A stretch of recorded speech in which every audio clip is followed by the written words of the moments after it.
নীলিমা হাকিম মো বিশ্বখ্যাত প্রযুক্তি প্রতিষ্ঠান মেটা, যাহার দ্বারা পরিচালিত হয় ইউটিউব, ফেসবুক, হোয়াটসঅ্যাপ, ইমো ইত্যাদি।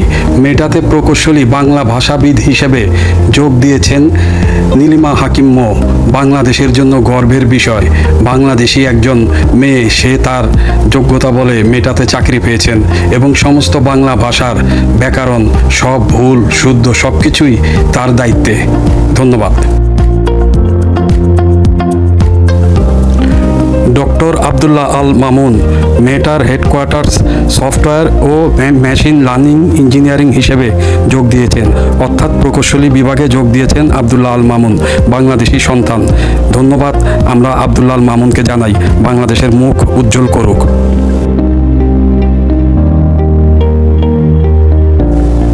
ভাষাবিদ নীলিমা হাকিম মো এবং প্রযুক্তিবিদ ডক্টর আব্দুল্লাহ আল মামুন, এই দুইজন মেটাতে সুযোগ পেয়েছে, গর্বে বুক ভরে যায়। কিন্তু দুঃখের বিষয়, কেন দেশের কথা বলতে গেলে ফেসবুক পেজ, ইউটিউব চ্যানেল এবং হোয়াটসঅ্যাপ হ্যাং হয়ে যায়, বন্ধ হয়ে যায়, বারবার রিভিউ দেয় আমাদেরকে ফেসবুক থেকে, হোয়াটসঅ্যাপ থেকে এবং ইউটিউব থেকে মেটার মাধ্যমে আমাদের সংশোধন হওয়ার। দেশের পক্ষে কথা বললে সেটার জন্য সংশোধন হতে বলে, অথচ দেশ বিরোধী কথা হলে সেটার জন্য সংশোধন হতে বলে না। আমাদেরকে অবজার্ভ করে রাখে আমাদের পেজগুলো। তো জানি না এটা কিসে এবং কারা করছে। যদি এই নীলিমা এবং আব্দুল্লাহ আল মামুন তাদের দ্বারা হয়ে থাকে, বলবো তাহলে আমরা খুবই দুর্ভাগা বাঙালি। যেমন আমি সেদিন গোয়েন্দা অফিসে যাওয়ার সময় এই পোস্ট দিয়ে গিয়েছিলাম, যে পোস্টে লেখা ছিল, আসসালামু আলাইকুম জনাব এবং জনাবা, আজ 10/8/26 ইংরেজি, গতকাল রাত্রে 3:10 এসবি অফিস থেকে ফোন এসেছে, আজকে দেখা করতে হবে সকালে। তাই আল্লাহ রাব্বুল আলামিনের নাম অন্তরে নিয়ে ঘর থেকে বের হলাম। সকলে দোয়া করবেন রাত্রে 8টার মধ্যে আল্লাহ রাব্বুল আলামিন সুস্থ শরীরে সুস্থ জ্ঞানে আপনাদের মাঝে যেন উপস্থিত রাখেন, আমিন। এই ফেসবুকের এই স্ট্যাটাসটি ছিল সেদিনের আমার। পরে আবার আমি আমার অ্যাকাউন্ট সব কিছু ফিরে পাই, কিন্তু প্রতিদিন নজরদারিতে রাখা হয়।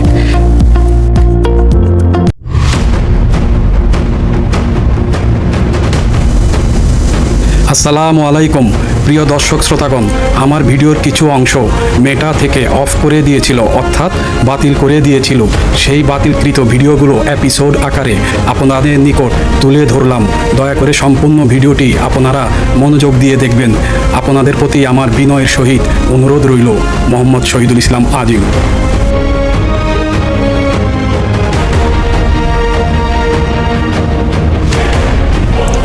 ভারতের রাজস্থানে 12 লিটার গ্যাসের ক্যান 450 ভারতীয় রুপিতে বিক্রি হচ্ছে। কিছুদিন আগে পশ্চিমবঙ্গের মুখ্যমন্ত্রী শুভেন্দ্র কলকাতায় 500 টাকা করে বিক্রি করার ঘোষণা দিয়েছেন এবং গত কয়েক মাস আগে 800 টাকা ভারতীয় রুপিতে মূল্য ছিল। প্রশ্ন হলো, রুপির হিসেবে বাংলা টাকায় 4 গুণ দামে আমরা গ্যাস ক্রয় করি কেন? তাহলে আমাদের গ্যাস কোথায় গেল?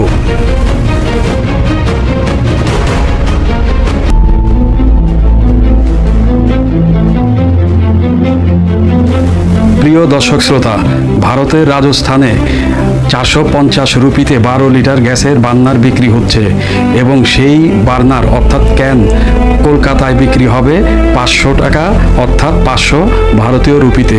তাহলে বাংলাদেশি টাকার মূল্য কত হয়? আমাদের কি 1500, 1600 টাকা অথবা 1800 টাকা হয়? আমাদের গ্যাস তারা 450 অথবা 500 টাকায় বিক্রি করছে, অর্থাৎ ভারতে। তাহলে কি বলবো না এই গ্যাস চোরাইভাবে ভারতে চলে যাচ্ছে, অথবা আমরা জানি না ভারতে নিয়ে যাচ্ছে? হ্যাঁ সুপ্রিয় দর্শক শ্রোতারা, ভারতের রাজস্থানে 450 রুপিতে যেহেতু গ্যাস বিক্রি হচ্ছে, সেটা কিভাবে হচ্ছে? এখন কলকাতায় সেটা 500 টাকায় করা হবে। সেই 12 লিটারের গ্যাস বাংলাদেশে মূল্য কত? এই প্রশ্ন আপনাদের বিবেকের কাছে। আসুন এবার আমরা শুভেন্দ্র অধিকারীর মুখে তার বক্তব্যে কথাগুলো শুনি। প্রিয় দর্শক শ্রোতারা, আসুন। আমরা তাদের কথা দিচ্ছি, রাজস্থানে যেমন 450 টাকা গ্যাস আজ থেকে চালু হয়েছে, আমরা 450 টাকা গ্যাস দেবো। রাজস্থানে যেমন 450 টাকা গ্যাস আজ থেকে চালু হয়েছে, আমরা 450 টাকা গ্যাস দেবো। বাংলায় প্রিয় দর্শক শ্রোতাবৃন্দ, এতক্ষণ এবং এর আগের এপিসোডে আমি আপনাদের নিকট যে উদাহরণগুলো তুলে ধরলাম, সে প্রেক্ষিতে কি জাতীয় প্রেস ক্লাবে আমার এই বক্তব্য দেওয়া কি সঠিক ছিল নাকি ভুল? 1500 টাকা বিক্রি হচ্ছে, আমাদের গ্যাস ওরা বিক্রি করতেছে। তো এখানে বুঝতে হবে কালো বাজারে গ্যাস ভারত নিয়ে যাচ্ছে, কালো বাজারে গ্যাস ভারত নিয়ে যাচ্ছে, আমরা পাচ্ছি না, ওরা অহরহ পাচ্ছে। কিছুদিন আগে ভারতে 800 টাকা পার গ্যাস বিক্রি করবে উত্তরবঙ্গের নতুন রাজ্য শাসক বলেছে। ওরা যদি 800 রুপি বিক্রি করে, আমাদের দেশে 1500 টাকা বিক্রি হচ্ছে, আমাদের গ্যাস ওরা বিক্রি করতেছে। তো এখানে বুঝতে হবে কালো বাজারে গ্যাস ভারত নিয়ে যাচ্ছে, কালো বাজারে গ্যাস ভারত নিয়ে যাচ্ছে, আমরা পাচ্ছি না, ওরা অহরহ পাচ্ছে। কিছুদিন আগে ভারতে হয়তো আগস্ট মাসের 3 তারিখের দুপুরবেলা আমার এই বক্তব্যটি স্বার্থন্বেষী মহলের কারো গায়ে লেগেছিল, তাই তো তারা আমার YouTube channel, Facebook page, WhatsApp এবং সব কিছু রিকভারির নামে দিনকে দিন শুধুই আমাকে পেরেশানি এবং আমাকে অবজার্ভে রেখেছে। আজ 26শে আগস্ট, অর্থাৎ 3 তারিখের পর থেকে 26 তারিখ পর্যন্ত তারা আমাকে অবজার্ভে রেখেছে। সেই সাথে আমাকে গত 10ই আগস্টে গোয়েন্দা অফিসে নিয়ে কিছু সতর্কবাণী দিয়েছে। প্রিয় দর্শক শ্রোতারা, আমার প্রশ্ন, এই দেশ কাদের হাতে, কারা চালাচ্ছে? চৈতালিরা, পিয়া সাহারা বললে সেটা দেশদ্রোহিতা এবং দেশের বিপক্ষে যায় না, আর আমি দেশের কথা বললে আমার এটা দেশের বিরুদ্ধে যায় কেন? এটা কোন নিয়ম? প্রিয় দর্শক শ্রোতা, আমরা আসলে হতভাগা বাঙালি।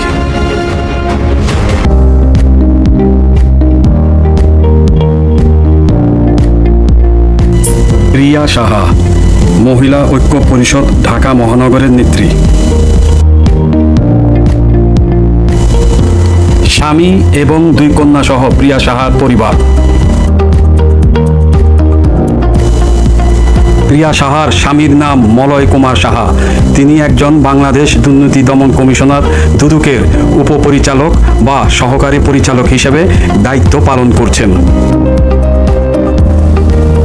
প্রিয়া সাহা গত 17ই জুলাই 2019-এর হোয়াইট হাউসে তৎকালীন মার্কিন প্রেসিডেন্ট ডোনাল্ড ট্রাম্পের সাথে সরাসরি সাক্ষাতে অভিযোগগুলো করেন।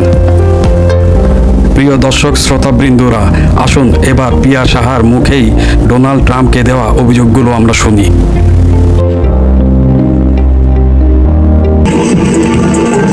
ট্রাম্পের কাছে একটি অভিযোগ বাংলাদেশি নারীর। মার্কিন প্রেসিডেন্ট ডোনাল্ড ট্রাম্পের কাছে 37 মিলিয়ন সংখ্যালঘু বিলীন হওয়ার অভিযোগ করলেন একজন বাংলাদেশি নারী। ধর্মীয় নিপীড়নের শিকার হওয়া 19টি দেশের 27 জন ব্যক্তির সাথে সাক্ষাৎকালে ওই নারী নিজেকে বাংলাদেশি পরিচয় দিয়ে এমন মন্তব্য করেন। বুধবার যুক্তরাষ্ট্রের প্রেসিডেন্টের কার্যালয় হোয়াইট হাউসে ওই সাক্ষাৎকারটি অনুষ্ঠিত হয়। এমন খবর সম্প্রচার করে মার্কিন টিভি চ্যানেল এবিসি নেটওয়ার্কের চ্যানেল ABC4 উইটা। গণমাধ্যমে প্রকাশিত ওই ভিডিওটি এর মধ্যে সামাজিক যোগাযোগ মাধ্যমে ছড়িয়ে পড়েছে, যা নিয়ে নানা ধরনের মন্তব্য করেছেন অনেকেই। শাড়ি পরিহিত ওই নারী মার্কিন প্রেসিডেন্ট ডোনাল্ড ট্রাম্পকে বলেন, স্যার, আমি বাংলাদেশ থেকে এসেছি, সেখানে 37 মিলিয়ন হিন্দু, বৌদ্ধ, খ্রিস্টান বিলীন হয়ে গেছে, দয়া করে আমাকে সাহায্য করুন, আমরা বাংলাদেশেই থাকতে চাই, সেখানে এখনো 18 বিলিয়ন সংখ্যালঘু মানুষ রয়েছে, আমার অনুরোধ, দয়া করে আমাদের সাহায্য করুন, আমরা আমাদের দেশ ছাড়তে চাই না, শুধু থাকার জন্য সাহায্য করুন। তিনি আরো বলেন, আমি আমার বাড়িঘর হারিয়েছি, তারা আমার বাড়িঘর জ্বালিয়ে দিয়েছে, তারা আমার জমি জমা দখল করে নিয়েছে, কিন্তু তারা বা প্রশাসন, সরকার এই ব্যাপারে কোনো ব্যবস্থা গ্রহণ করেনি এখন পর্যন্ত। এই সময় প্রেসিডেন্ট ডোনাল্ড ট্রাম্প ওই নারীকে প্রশ্ন করেন, কারা জমি দখল করেছে, কারা বাড়িঘর দখল করেছে। ট্রাম্পের প্রশ্নের উত্তরে ওই নারী বলেন, তারা মুসলিম মৌলবাদী গ্রুপ এবং তারা সবসময় রাজনৈতিক আশ্রয় পায়, সবসময়ই পায়। প্রিয় দর্শক শ্রোতাবৃন্দরা, আমরা যাহাকে প্রিয়া সাহা নামে চিনি, তাহার প্রকৃত নাম প্রিয়বালা বিশ্বাস। তিনি গত 12/6/19 ইংরেজিতে দলিত কণ্ঠ নামের একটি পত্রিকা প্রকাশনা করার জন্য সরকারের কাছে আবেদন করেন। কিন্তু প্রশ্ন হলো, তার সেই দলিত কণ্ঠ পত্রিকাটিতে ভারতে নির্যাতিত প্রচুর দলিত, যাহাদের উপরে প্রতিনিয়ত নির্যাতন হচ্ছে, তাদের কোনো খবর তাহার সেই দলিত কণ্ঠ পত্রিকাতে উল্লেখ করা হয়নি অথবা ছাপা হয়নি। এই হলো প্রিয়া সাহার মূল নাটকের কাহিনী। 2019 সালে মার্কিন প্রেসিডেন্ট ডোনাল্ড ট্রাম্পকে বাংলাদেশে বিরুদ্ধে নালিশ দেওয়া প্রিয়া সাহা, যাহার স্বামী হচ্ছে একজন দুদকের সহকর্মকর্তা মহাপরিচালক এবং সেই সাথে ঊর্ধ্বতন কর্মকর্তা। আরেকজন হচ্ছে অ্যাডভোকেট চৈতালি, যিনি বলেছেন বাংলাদেশকে খণ্ড করে একটি হিন্দু রাষ্ট্র বানাবে। তাহলে এরা কি দেশপ্রেমিক? এরা দেশের বিরুদ্ধে কথা বলে, অথচ এদের কথাগুলো নাকি স্লিপ অফ দ্য টান। এরা দেশের পিঠে ছুরি মারে, এদের দিকে সাবধান। এদের থেকে আমরা যতটা পারবো সাবধানে থাকব। দেশ আসলেই এখনও মুক্ত হয়নি, আমরা সতর্ক থাকবো অন্তত দেশের স্বার্থে, কারণ এরা পিঠে ছুরি মারবে।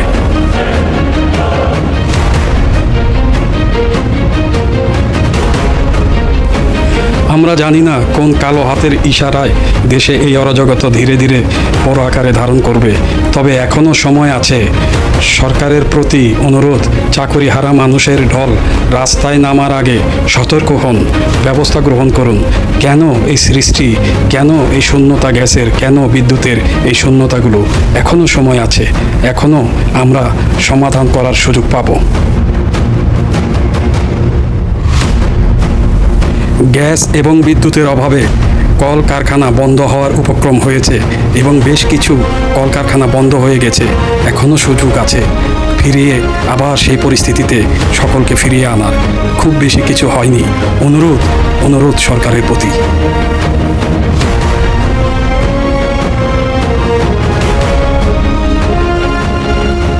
প্রিয় দর্শক শ্রোতাবৃন্দরা, এবার আপনাদের বিবেকের উপরে আমি ছেড়ে দিলাম কোনটা ভুল কোনটা শুদ্ধ। আমার দেশের গ্যাস আমি কেন কম মূল্যে পাবো না, সেই সাথে উচ্চ মূল্যে পরিশোধ করে কেন বিদ্যুৎ পাবো না? আপনাদের বিবেকের কাছে আমার এই প্রশ্ন। প্রিয় দর্শক শ্রোতাবৃন্দরা, আপনারা সর্বময় ভালো থাকেন এই কামনা করি, এবং আমার ভুল হলে সেগুলো অবশ্যই আপনারা কমেন্টসের মাধ্যমে সেই ভুলগুলো সংশোধন করার সুযোগ দিবেন। পরিশেষে আমার একটাই কথা, সবার আগে এই দেশ, তারপর অন্য কিছু। আসসালামু আলাইকুম।